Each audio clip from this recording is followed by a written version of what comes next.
पूरे देश ने एक ऐतिहासिक फैसला लिया है। जम्मू कश्मीर और लद्दाख में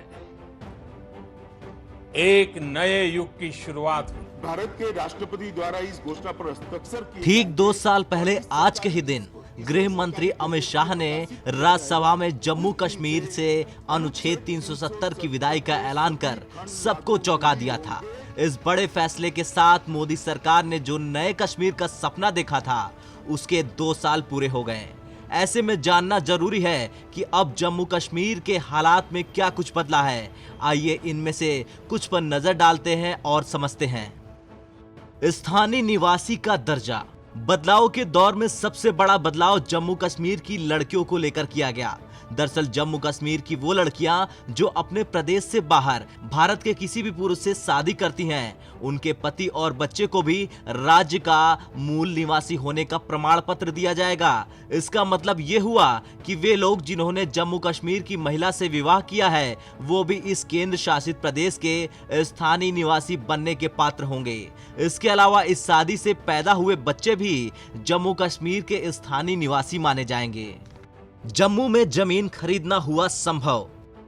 केंद्र सरकार ने जम्मू कश्मीर पर एक मजबूत फैसला लेते हुए ऐलान किया कि जम्मू कश्मीर और लद्दाख में देश का कोई भी व्यक्ति जमीन खरीद सकता है और वहां बस सकता है। गृह मंत्रालय ने इसके तहत नई अधिसूचना जारी की। गृह मंत्रालय ने अपनी विज्ञप्ति में कहा था कि इस आदेश को केंद्र शासित प्रदेश जम्मू कश्मीर पुनर्गठन तीसरा आदेश 2020 कहा जाएगा।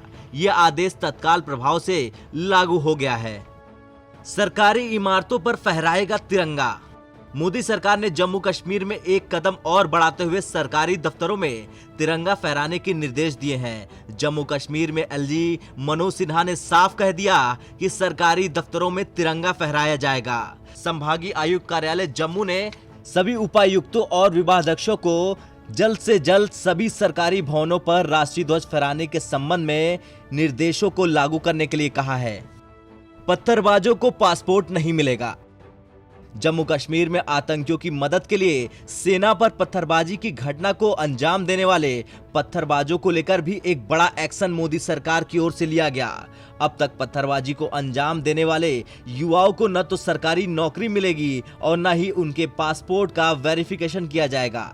इस संबंध में सीआईडी ने सर्कुलर जारी कर दिया है। इस सर्कुलर में कहा गया है कि ऐसी गतिविधियों में शामिल लोगों को सिक्योरिटी क्लियरेंस न दिया जाए। जम्मू में सत्ता का विकेंद्रीकरण।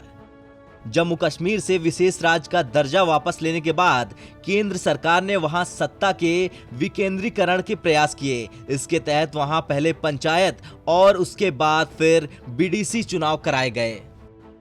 फिलहाल 5 अगस्त वो तारीख है जिस दिन मोदी सरकार बीजेपी के एजेंडे को साकार करती है। 5 अगस्त वो तारीख है जब मोदी सरकार ने अनुच्छेद 370 हटाकर अपना वादा पूरा किया।